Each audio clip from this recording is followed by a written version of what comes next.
ഒരു സൂചി കുത്തുന്ന പോലത്തെ ഒരു സെൻസേഷനാണ് കൈകളിൽ അനുഭവപ്പെടുക. ഭയങ്കര ഒരു വീക്ക്നെസ് ഉണ്ടാവുക. ചെറിയ വസ്തുക്കളൊക്കെ അല്ലെങ്കിൽ നമ്മളൊരു ഡോറ് തുറക്കുമ്പോൾ അല്ലെങ്കിൽ ഒരു ഡോറിൻ്റെ കുറ്റി തുറക്കുമ്പോഴൊക്കെ നമുക്ക് ഭയങ്കര വേദന അനുഭവപ്പെടുന്നു, അല്ലെങ്കിൽ അത് തുറക്കാൻ ഭയങ്കര ബുദ്ധിമുട്ടുണ്ടാകുന്നു. ഇതിന് ഒരുപാട് കാരണങ്ങളുണ്ട്. കാരണങ്ങളെന്ന് പറയുമ്പോൾ മേ ബി വൈറ്റമിൻ ഡെഫിഷ്യൻസി ആവാം, അല്ലെങ്കിൽ മറ്റെന്തെങ്കിലും നെർവ് കംപ്രഷൻ ആവാം. അതിൽ വരുന്ന ഒരു നെർവ് കംപ്രഷനിൽ വരുന്ന മെയിൻ ഒരു കാരണമാണ് carpal tunnel syndrome. Carpal tunnel syndrome എന്ന് പറഞ്ഞു കഴിഞ്ഞാൽ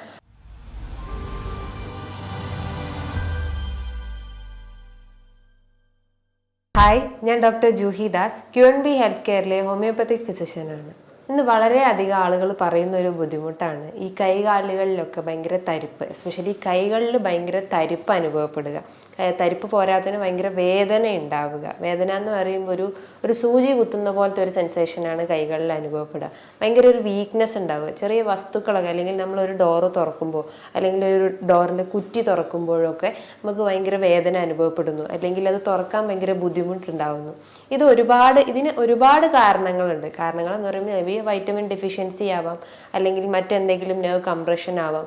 അതിൽ വരുന്ന ഒരു നെർവ് കംപ്രഷനിൽ വരുന്ന മെയിൻ ഒരു കാരണമാണ് carpal tunnel syndrome. Carpal tunnel syndrome എന്ന് പറഞ്ഞു കഴിഞ്ഞാൽ അവിടെ നമ്മുടെ ശരീരത്തിൽ ഉണ്ടാകുന്ന മീഡിയൻ നെർവ് കംപ്രഷൻ ഉണ്ടാകുന്ന ഒരു പ്രശ്നമാണ് ഈ കാർപ്പൽ ടണൽ സിൻഡ്രോം എന്ന് പറയുന്നത്.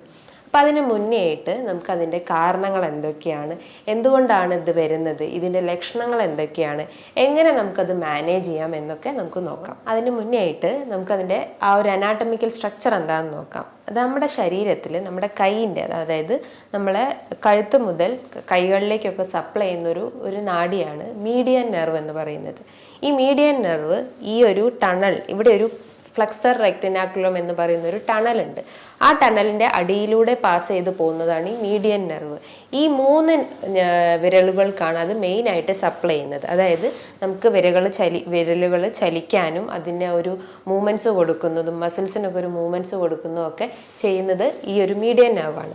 അപ്പോൾ ഈ മീഡിയൻ നെർവ് ഈ ഒരു ഫ്ലക്സർ റെറ്റിനാക്കുലം എന്ന് പറയുന്ന ആ ഒരു കനാലിലൂടെ പാസ് ചെയ്ത് പോകുമ്പോൾ അതിനുണ്ടാകുന്ന ഒരു കംപ്രഷൻ, അല്ലെങ്കിൽ ആ ഒരു കനാലിനുള്ളിൽ കുടുങ്ങിപ്പോകുന്ന ഒരവസ്ഥ വരുമ്പോഴാണ് നമുക്ക് കൈകളിലൊക്കെ ഭയങ്കര വേദന അനുഭവപ്പെടുന്ന, ഒരു വീക്ക്നെസ്സും അനുഭവപ്പെടുന്നത്. ഈ ഒരു കാർപ്പൽ ടണൽ സിൻഡ്രോം വരാൻ ഒരുപാട് കാരണങ്ങളുണ്ട്. എന്തൊക്കെയാണ് റീസൺസ് എന്ന് നമുക്കിവിടെ ഡിസ്കസ് ചെയ്യാം. മെയിനായിട്ട് പറയുന്നത് നമ്മൾ റിസ്റ്റിന് കൂടുതലായിട്ട് മൂവ്മെൻറ്റ്സ് കൊടുക്കുമ്പോൾ, മൂവ്മെൻറ്റ്സ് എന്ന് പറയുമ്പോൾ നമ്മളെ വീട്ടിലൊക്കെ നമ്മൾ വെജിറ്റബിൾസ് കട്ട് ചെയ്യുക, അല്ലെങ്കിൽ ഫ്രൂട്ട്സ് ഒക്കെ ഇങ്ങനെ കണ്ടിന്യൂസ് ആയിട്ട് നമ്മൾ കട്ട് ചെയ്യുന്നത്, അതേപോലെ നമ്മൾ gadgets, mobile phones, computer, remotes ഒക്കെ കൂടുതലായിട്ട് യൂസ് ചെയ്യുന്ന ആളുകൾ, പിന്നെ അതേപോലെ ട്രാവൽ ചെയ്യുന്ന, അതായത് നമ്മൾ ഡ്രൈവ് ചെയ്യുമ്പം കൂടുതലായിട്ട് നമ്മൾ റിസ്റ്റ് മൂവ്മെൻറ്റ്സ് കൂടുതലായിട്ട് കൊടുക്കുന്നത്, അങ്ങനത്തെ ഒക്കെ ഒരു കാരണമാണ് ഈ ഒരു വേദനയും തരിപ്പും ഒക്കെ അനുഭവപ്പെടുന്നത്. അപ്പോൾ അതുമൂലം നമ്മൾ റിസ്റ്റിൻ്റെ അവിടെ ഉള്ള ഒരു ഞരമ്പ് അല്ലെങ്കിൽ ആ ഒരു മീഡിയൻ നെർവിന് കംപ്രഷൻ ഉണ്ടാകുന്നു, അല്ലെങ്കിൽ അത് അവിടെ കെട്ടിപിടഞ്ഞ് കിടക്കുന്നു. അതുമൂലം നമുക്ക് ആ ഒരു കൈകളിലേക്കുള്ള ഫുൾ സെൻസേഷൻ തന്നെ നഷ്ടപ്പെടുന്നു. അതുകൊണ്ടാണ് നമുക്ക് പിൻ നീഡിൽ സെൻസേഷൻ അല്ലെങ്കിൽ ഒരു സൂചി കുത്തുന്ന പോലത്തെ ഒരു വേദന അനുഭവപ്പെടുന്നത്. മറ്റൊരു കാരണം എന്ന് പറഞ്ഞു കഴിഞ്ഞാൽ നമ്മുടെ ശരീരത്തിൽ എന്തെങ്കിലും പോഷകാഹാരക്കുറവ്. പോഷകാഹാരം എന്ന് പറയുമ്പോൾ vitamin B12, vitamin B6, vitamin D, ഇത്തരം വൈറ്റമിൻസ് നമ്മുടെ ബോഡിയിൽ കുറഞ്ഞു കഴിഞ്ഞാൽ നമുക്ക് ഈ ഒരു നെർവ് കംപ്രഷൻ മാത്രമല്ല, സന്ധികളിലും വേദന ഉണ്ടാവാം, പേശികൾക്കും ഒക്കെ വേദന അനുഭവപ്പെടാം. അപ്പം ഈ ഒരു പോഷകാഹാരക്കുറവാണ് ഇതിൻ്റെ രണ്ടാമത്തെ കാരണമായിട്ട് നമുക്ക് പറയുന്നത്. മറ്റൊരു കാരണം എന്ന് പറഞ്ഞു കഴിഞ്ഞാൽ അമിതവണ്ണമുള്ള ആളുകൾക്ക്. നമുക്കറിയാം നമ്മളെ ബോഡി വെയിറ്റ്, അതായത് നമ്മളെ ബോഡി വെയിറ്റിൻ്റെ ഒരു 4 ഇരട്ടിയോളം താങ്ങുന്നത് നമ്മളെ ജോയിൻസ് ആണ്. അതായത് നീ പെയിനും അല്ലെങ്കിൽ ഹീൽ പെയിനും ഒക്കെ വരാനുള്ള ഒരു കാരണം എന്ന് പറഞ്ഞു കഴിഞ്ഞാൽ നമ്മുടെ ശരീരത്തിൽ, അതായത് നമ്മൾ എക്സസ് ആയിട്ട് നമ്മൾ കലോറി അടങ്ങിയിട്ടുള്ള ഭക്ഷണങ്ങളൊക്കെ കഴിച്ചു കഴിഞ്ഞാൽ നമ്മളെ ബോഡി വെയിറ്റ് കൂടും. അപ്പം ഈ ഒരു അമിതവണ്ണം അല്ലെങ്കിൽ ഒബേസിറ്റി ഒരു കാരണമായിട്ട് നമുക്ക് പറയാം. അതേപോലെ തന്നെയാണ് മറ്റൊരു പ്രധാനപ്പെട്ട കാരണം എന്ന് പറഞ്ഞു കഴിഞ്ഞാൽ നമുക്ക് പ്രമേഹം. അതായത് പ്രമേഹ രോഗികളിൽ ഇത് ഏറ്റവും കൂടുതൽ കണ്ടുവരുന്നത്. കൈകളിൽ മാത്രമല്ല, അവർക്ക് കാലുകളിലേക്ക് ഈ ഒരു തരിപ്പും വേദനയും ഒക്കെ അനുഭവപ്പെടാം.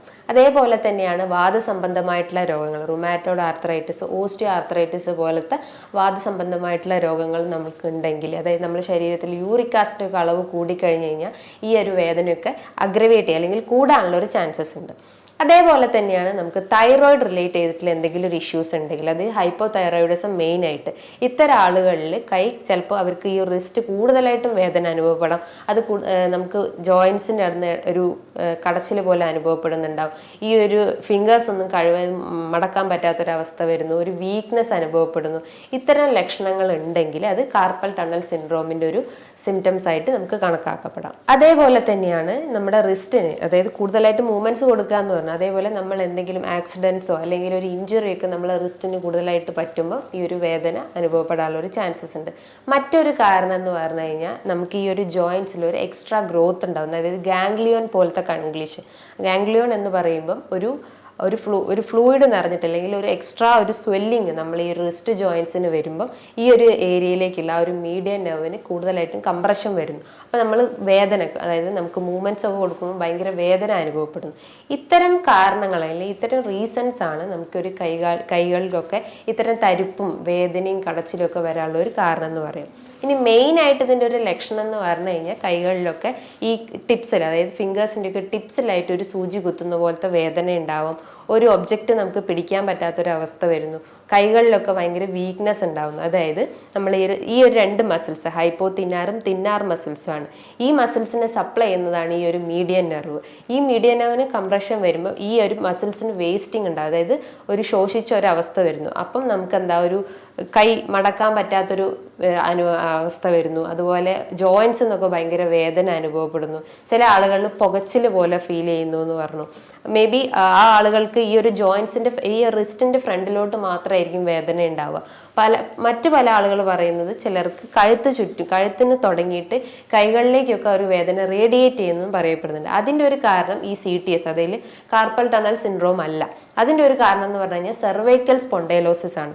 സെർവൈക്കൽ സ്പോണ്ടൈലോസിസ് എന്ന് പറയുമ്പം നമ്മളെ കഴുത്തിന്, അതായത് സെർവൈക്കൽ റീജിയനിൻ്റെ വെർട്ടിബ്രാസിൻ്റെ ഇടയിൽ കൂടെ പാസ് ചെയ്യുന്ന ഞരമ്പുകൾക്ക് ഈ ഒരു കംപ്രഷൻ വരുമ്പോൾ, കംപ്രഷൻ എന്ന് പറയുമ്പോൾ ആ ഒരു ഞരമ്പ് ആ ഒരു വെർട്ടിബ്രാസിൻ്റെ ഇടയിൽ, നട്ടലിൻ്റെ ഇടയിൽ കെട്ടുപിടഞ്ഞ് കിടക്കുമ്പോൾ അല്ലെങ്കിൽ കുടുങ്ങി പോകുമ്പോഴാണ് നമുക്ക് കൈകളിലേക്കൊക്കെ ഒരു വേദന റേഡിയേറ്റ് ചെയ്യുന്നത്. ഈ ഒരു കഴുത്ത് വേദന റേഡിയേറ്റ് ചെയ്തിട്ട് നമ്മളെ നട്ടലിലേക്കും അല്ലെങ്കിൽ ബാക്ക് റീജിയനിലേക്കും ഒക്കെ വേദന റേഡിയേറ്റ് ചെയ്യാനുള്ള ഒരു ചാൻസസ് ഉണ്ട്. അപ്പം CTS വരാനുള്ള ഒരു കാരണം എന്ന് പറഞ്ഞാൽ ഈ മീഡിയൻ നെർവ് കംപ്രഷനാണ്.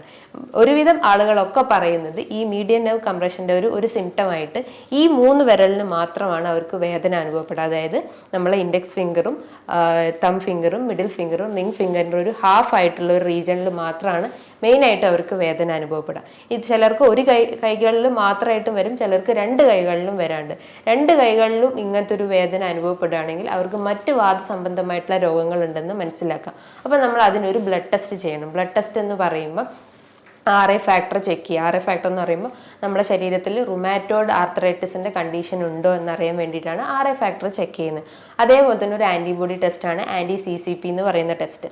അതേപോലെ തന്നെയാണ് നമ്മുടെ ശരീരത്തിൽ യൂറിക് ആസിഡിൻ്റെ അളവ് കൂടിക്കഴിഞ്ഞാലും ഇത്തരം വേദനകൾ അനുഭവപ്പെടാം. So serum uric acid check ചെയ്ത് കഴിഞ്ഞാലും ഇത്തരം വേരിയേഷൻസിൻ്റെ ടെസ്റ്റുകളിലൂടെയൊക്കെ നമുക്ക് അറിയാൻ പറ്റുന്നതാണ്. ഇത്തരം ലക്ഷണങ്ങളാണ് മെയിനായിട്ട് ഈ CTS കേസസിൽ പേഷ്യൻസ് വന്ന് പറയാറ്. അപ്പോൾ ഇൻവെസ്റ്റിഗേഷൻ ഞാൻ ഓൾറെഡി പറഞ്ഞു കഴിഞ്ഞു.